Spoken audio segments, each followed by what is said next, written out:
Welcome to Business Innovators Radio, featuring industry influencers and trendsetters sharing proven strategies to help you build a better life right now. Hello and welcome to this episode of our show. This is your host, Keith Doherty. Today our special guest is top real estate agent Chris Iverson of Dreyfus Sotheby's International Realty out of Menlo Park, California. Following a career in technology, consulting, and sales, Chris began his career in Silicon Valley real estate in 2005, focusing on the communities of Palo Alto, Menlo Park, Atherton, Woodside, and Portola Valley. He brings deep experience in the local real estate market with a special focus on market trends, statistics, and pricing. He also works with buyers, assisting executives from all over the world in quickly learning his area and finding homes, especially in the Woodside and Portola Valley markets. Whether his clients are looking for a home in walking distance to downtown, a horse property, or a mountain retreat close enough to commute to Silicon Valley, he has an intimate knowledge of neighborhoods, micromarkets, and the little things that make big differences in home values in Palo Alto, Menlo Park, Atherton, Portola Valley, and Woodside. Chris and his family reside in Woodside, where they take advantage of the small-town living and the rural lifestyle while still being close to Silicon Valley, the small, high-performing Woodside Elementary School, and immediate access to the best running and cycling routes on the peninsula. All right, with all that said, Chris, welcome to the show. Thanks for having me, Keith. Now, Chris, if we could start for our listeners, what led you into real estate? Was it something that you always knew that you wanted to do, or did you maybe stumble into it? I'd definitely say I stumbled into it. So I think this is like career 4 or 5, depending on how I count. And I worked in the technology industry and IT consulting and professional services, and was traveling a lot. And I had bought a house that was ugly, but what we call, has good bones, good floor plan, and in good condition, just ugly. And in between doing a lot of work travel, my next door neighbor happened to be a contractor, and so he kind of helped me fix it up. And I sold that and bought one that was even uglier, and then eventually sold that and bought another one. And that seemed to all be going pretty well. But at the same time, my parents lived in Chicago, and my mom had been working for this company that had been owned for over 120 years in a family. And the CEO and kind of principal shareholder got back from a vacation to Arizona where he'd ridden motorcycles across the desert, and he thought that seemed much more fun. And so he put the company up for sale. It sold very quickly, and the new owners came in and said, we really appreciate all the work you're doing. You've got a great team here, but we have our own team, so bye. And at 62, she's basically retired. And so it made me realize that, in corporate America, there's no guarantee of future employment. And at the same time, I'm looking at the closing statements on these houses. I'm thinking that I'm doing all the work on and buying and selling. And I said, well, my realtor's doing better on this than I am. I can do that. I sell consulting right now. I sell dreams. At least she's got a house to point to. It could be so easy. And so I was wrong, but that's kind of how it got started. And so I got my license at the end of 2005, quit my job with IBM in beginning of 2006, and just jumped in full time. And with what happened to the market here in 2008, 2009, it was kind of a bumpy beginning, but it's been working out so far. Yeah, I was going to say, you kind of, picking the ideal time to jump in probably wasn't your strong suit there. It's like, not so much. Yeah, I used to say that, I showed up at the party just as the booze ran out. So it kind of got quiet after that. Yeah. So, Chris, do you think you could talk a little bit about what personal attributes, traits, or qualities you think have most contributed to the success that you've had in real estate? Yeah, so like I mentioned, I used to work in technology consulting sales, and so through that, I was with companies like Silicon Graphics and IBM, and so I brought in a lot of sales skills, sales experience, sales background from that, and that was an environment where you're dealing with high-level executives, and it's a lot of it is based on numbers, and fortunately, I happen to live in Silicon Valley, which is, probably more engineers per capita than anywhere else in the world. And because of the housing prices here, everybody that is in the market, whether it's for what we consider an entry-level home on up, is very successful at what they do. And so they really value that. You take that engineering mindset with someone who's done well, and they want somebody who's going to put it into really objective terms. Well, why should I buy this house on this street versus that house on that street? Almost all my clients want to talk about appreciation.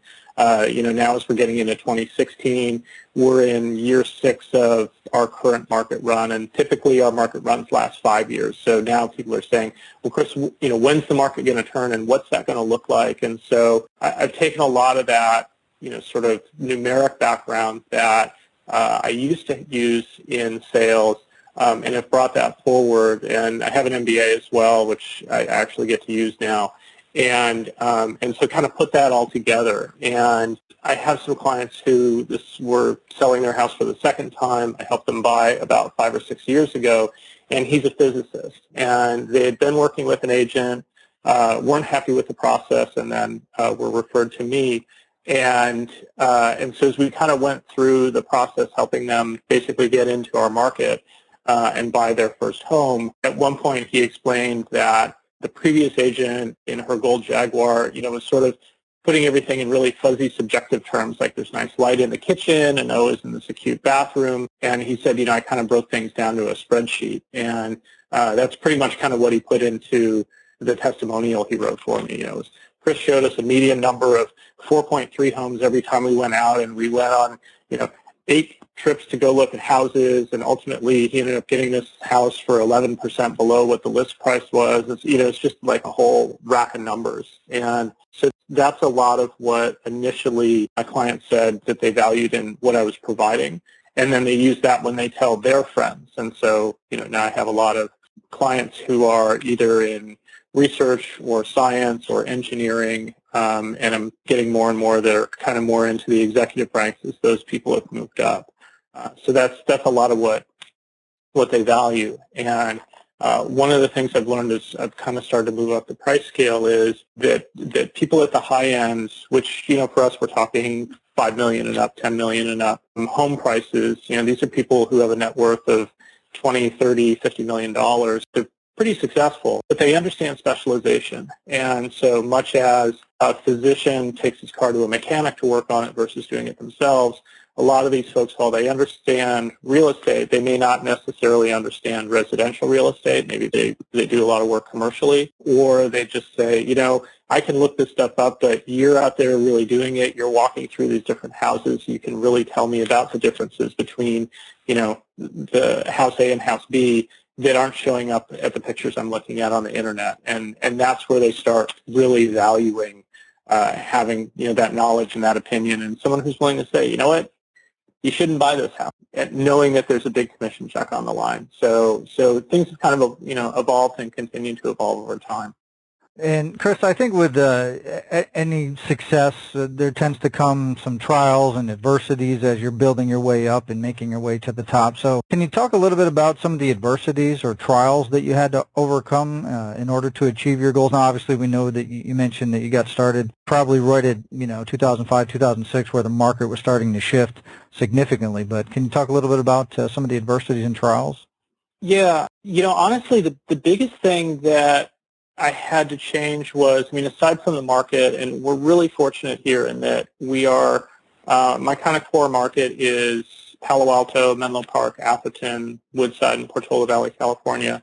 Atherton and Woodside regularly show up on those, top 10 most expensive zip code lists. And it just depends on how large a town that they're solving for. Woodside's about 5,000 people, and Atherton's about 25,000. So if you look on a map, we don't have a whole lot of land. And about half of the peninsula is dedicated open space, so forest preserves, that type of stuff. And then there's water on both sides of it.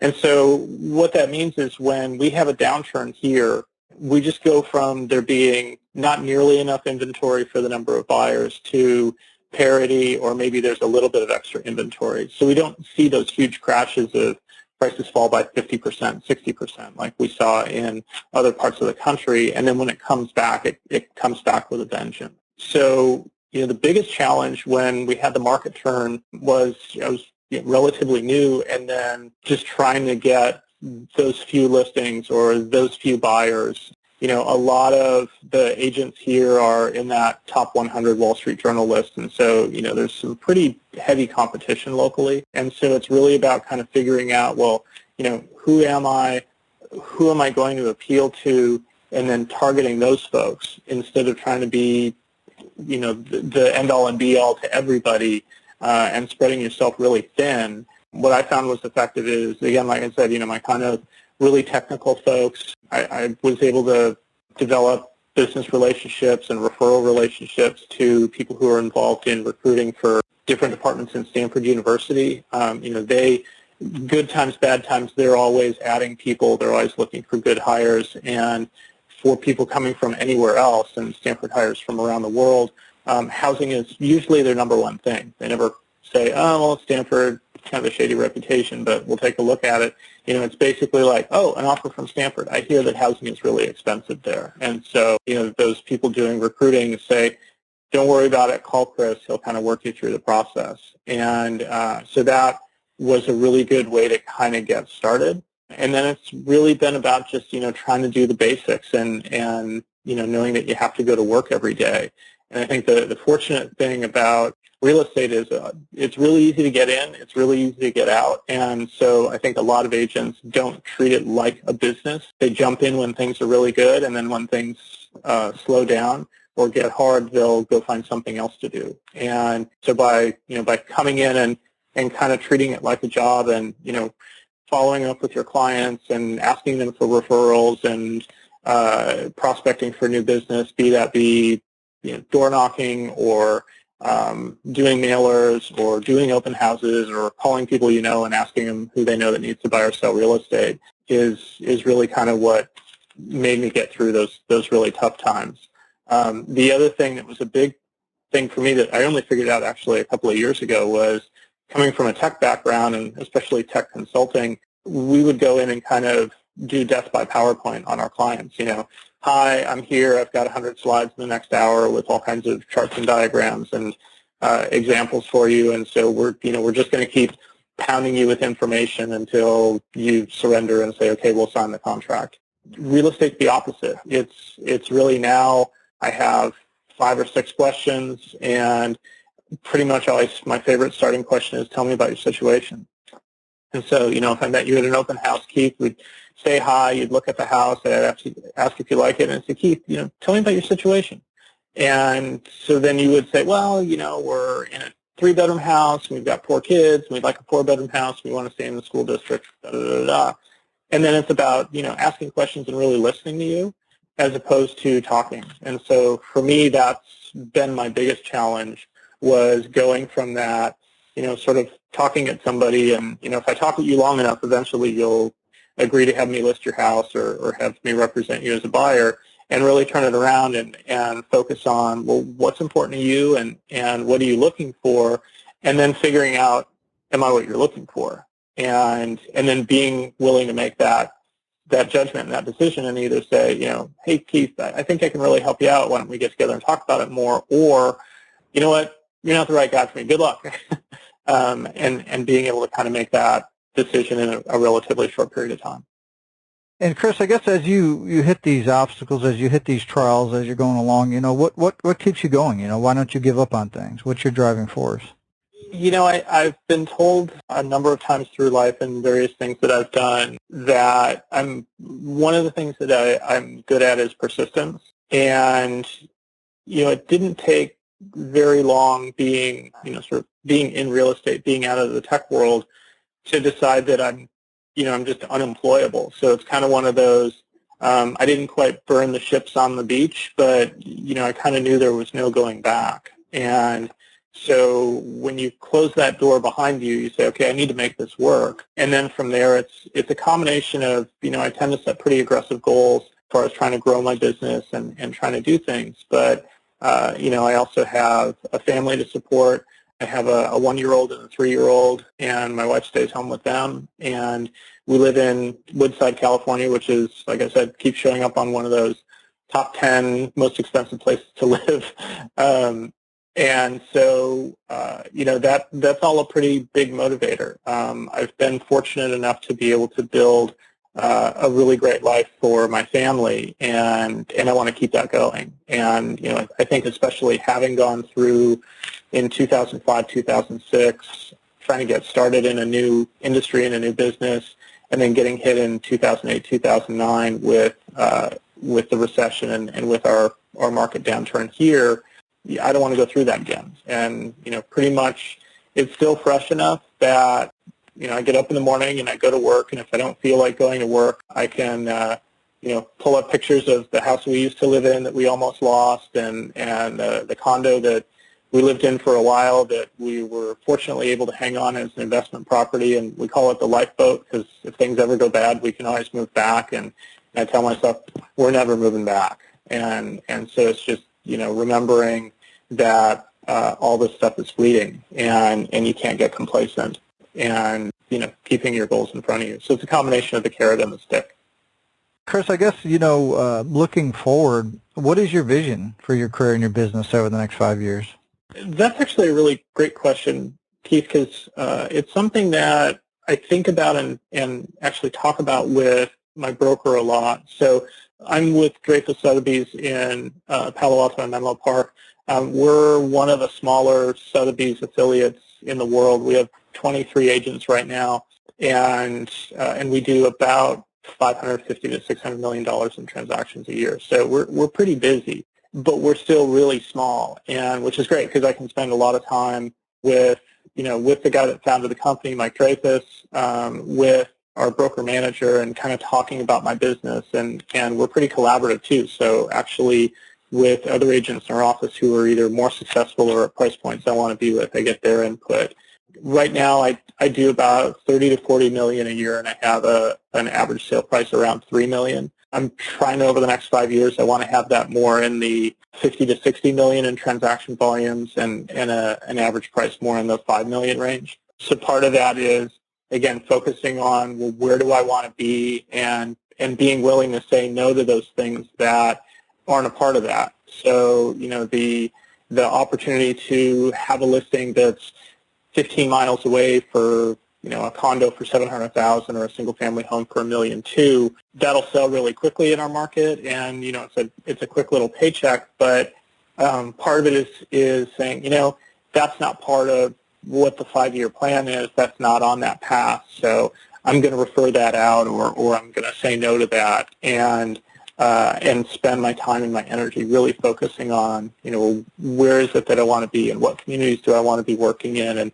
and how can I be meeting more people and making more connections in those areas. And so we, as part of that, we moved to Woodside from Mountain View, which is a suburb a little further south, 3 years ago, and a component of that was about having a business that's really more focused in Woodside, Portola Valley, being a part of that community, and meeting people there and making connections and growing the business in that space. And so it was a combination of, it's a great place for my family. It's a great environment to raise my kids in. It's a horse community, and we all really enjoy that.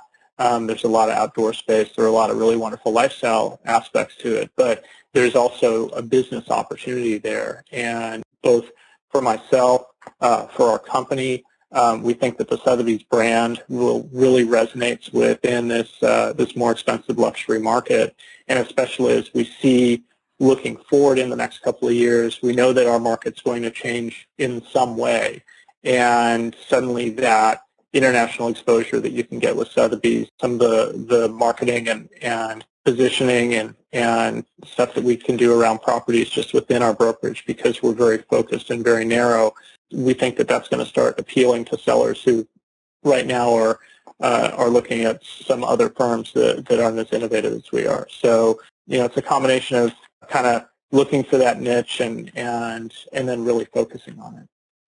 I guess kind of on top of that, what do you feel is the best way that you market yourself as a real estate professional so that you can have continual growth?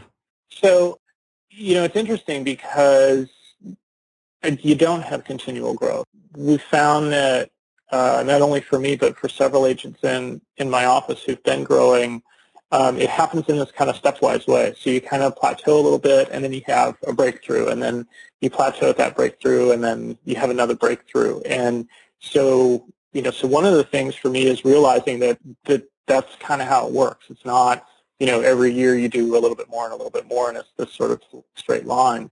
And so I'm really focused on, for the clients that I have, or I want to have more clients like that, is focusing on, well, how did I acquire those people, and then what was it that sort of kept them, and the feedback that they gave, saying that they valued what I did. Because again, a lot of the people that I'm dealing with, this isn't the first time they've sold a house.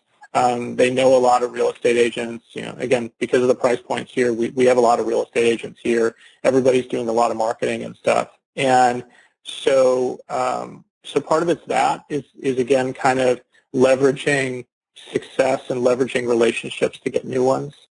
When I worked in professional services, we spent a lot of money on focus groups and marketing and things, and found that when someone's hiring a professional services provider, so be it a consultant or a consulting company or a real estate agent, the number one factor for their decision is that they've used that person before. And which is funny because, NAR's always sending out these things saying that, people would use their agent before, but they never heard from them or never stayed in touch. And so, so I'm really good about staying in touch. I warn people when we start working together that, I'm basically a part of their life until they ask me not to be, or until I die or they die. And they laugh, but then, it's setting the stage for every month they're going to get something from me. And it's usually in the form of like market updates and, things that are relevant. I don't send out recipes or sports calendars or any of that.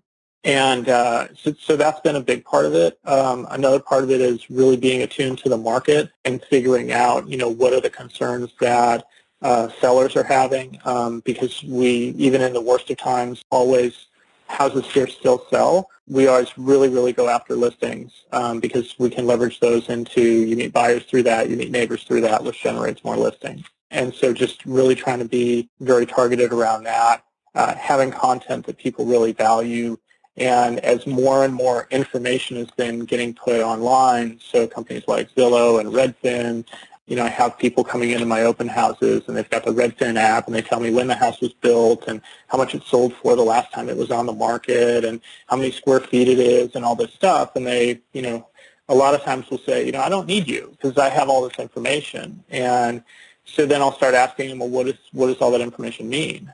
And then they'll not really understand. So, well, what do you mean? Well, is this a good buy, a bad buy? Should you be on this side of the street, the other side of the street? And so, again, it gets back to that, well, what are people valuing? It's great to have a mountain of information. Can someone analyze it for me and help me make a decision? Yeah, I can do that for you. Oh, okay, I value that. And so really trying to remember that and then stick to that. And, so it's providing good content, providing good advice, providing good information, and most of all, being transparent about it so that, people trust you. I think when it comes to real estate agents, sometimes there's a lot of misconceptions. As you stated when we first started talking, you saw what the realtor was doing. You're like, oh, I can do that. And then once you got in, you realize, wow, there's a lot more involved to this than what you initially thought. And I think the general public sometimes has that misconception of what an agent really brings to the table and everything that they actually do for people. What do you think the biggest misconception or myth that people have about working with a real estate agent? So it's interesting, actually, because, excuse me laughing. So I've changed companies. I've been doing this for about 10 years. I've changed companies 3 times, and then the last time the company became affiliated with Sotheby's. So my clients think I've moved 4. And every time I would move, we send out a thing saying, here's my new contact information, I'm at a new brokerage, et cetera, et cetera. And a lot of clients would contact me either, call or email and say, oh, congratulations on the new job. Wow, this looks really great. Obviously, things are going well. And they don't understand that, I don't get a salary. The the money I spend on marketing their home when it's on the market is, all coming out of my pocket in the hopes that we sell it, and I'm able to recoup that through a commission. Buyers, every mile on the car comes out of my pocket. All that time is my time that, has value to it because it could be used doing something else unless they're actually going to do something. So one is I found it's actually really useful, like with buyers, they'll be referred to me by someone who's worked with me before, or I'll meet them at an open house or whatever, and so we'll schedule a meeting that takes somewhere between 30 and 60 minutes. They have to come to the office. That's kind of a prerequisite qualifier. If they're not willing to come to the office, then they're not serious, is kind of my approach. And I sit them down and I explain how it all works. So, I don't get paid for this. And the fact that I'm at Sotheby's just means it costs me more money to stay in business than if I was at, one of these other brokerages. But here's why I've made that decision, and here's what I do, and here's why you should care about it. And then, again, we actually go through, well, what are they trying to accomplish? And here's what I can provide. And, a lot of folks have said point blank, wow, Chris, we didn't understand how this worked at all. Thank you for explaining it. Thank you for the transparency. Because, on the closing statement, they're going to see a big number going to my brokerage, and, I don't get all of that. That goes to the company, and it pays for the offices and the lights and the staff and all that stuff too. And then, I have a split, and then I have to pay taxes and insurance and all that stuff out of that. So I think by walking someone through that on the front end, they have a better idea of, not only kind of how it works, but also what to be expecting. And it gives them more of an appreciation too of what I'm providing. And then so when that person, and I even set expectations with them and say, you know what?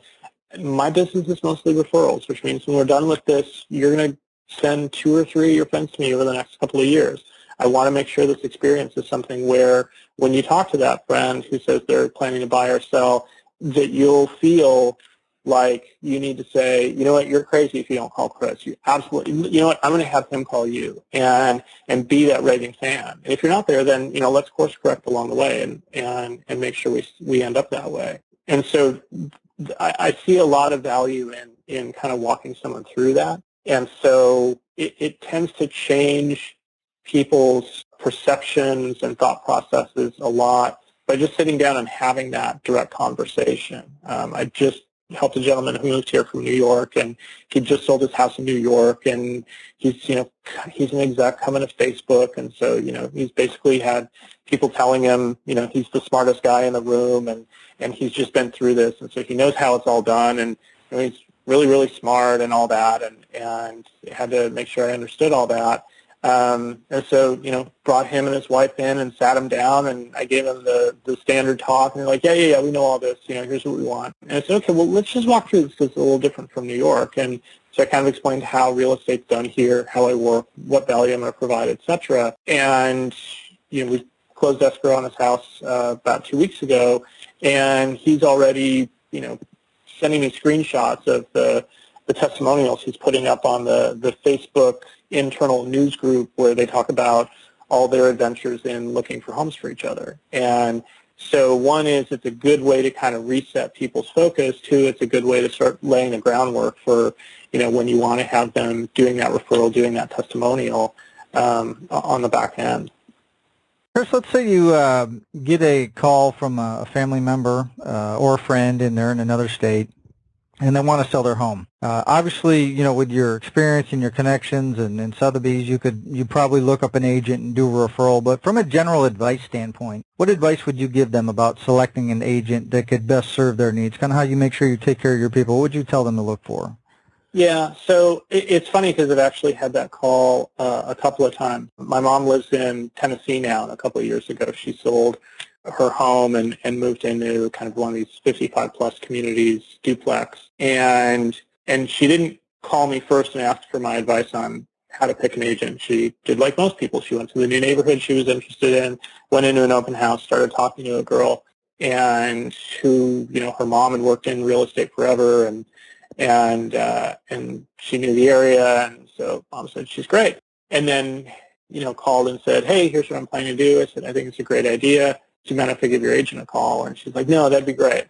And so I called her agent and told her, you have a really difficult client. And she said, no, your mom's really nice and we really hit it off and I think it'll be great working with her. And I said, no, me. And that's something I do actually for my clients as well. And I let them know if they're going to be moving out of the area, I can still help them wherever they are. One is, through the Sotheby's network. We're in, 62 or 63 countries now. We have almost 800 offices. So odds are, where people tend to go to and from Silicon Valley, they're probably going to an area that we have a Sotheby's at. If not, then I actually have my 10 things you should ask a real estate agent, and that works whether you're in Silicon Valley, New York, Florida, probably works even if you're in Australia.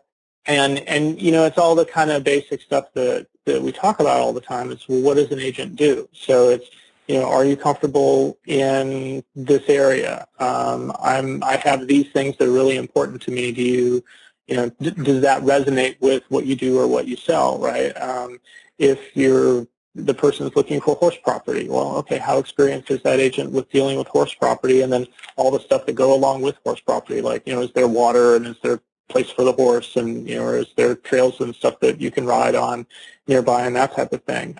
If it's someone looking for a high-rise condo in a downtown area, really start digging into, well, how well do they know those buildings and how well do they know those neighborhoods, and again, can they explain to you why you should buy in building A versus building B. And then a lot around just sort of asking open-ended questions of, so tell me about how you work. And that becomes, it's a relatively innocuous question. It's really simple, but it can give you a really good insight into, is that someone that you can trust, or is it someone that seems a little shady, or someone that makes you a little nervous? If someone is willing to say, look, this is what I do, this is kind of how commissions break down, this is how much time it typically tends to be for a client of mine to get into a home. We typically write this many offers on average. My average price point is blah. I sell X number of houses a year, whether that's 10 or 1,000. Explain to me why you do 10 or 1,000 and what's the process. And, if you're doing 1,000 homes a year, then God, I hope you've got a big team so that there's someone around to answer the phone for me.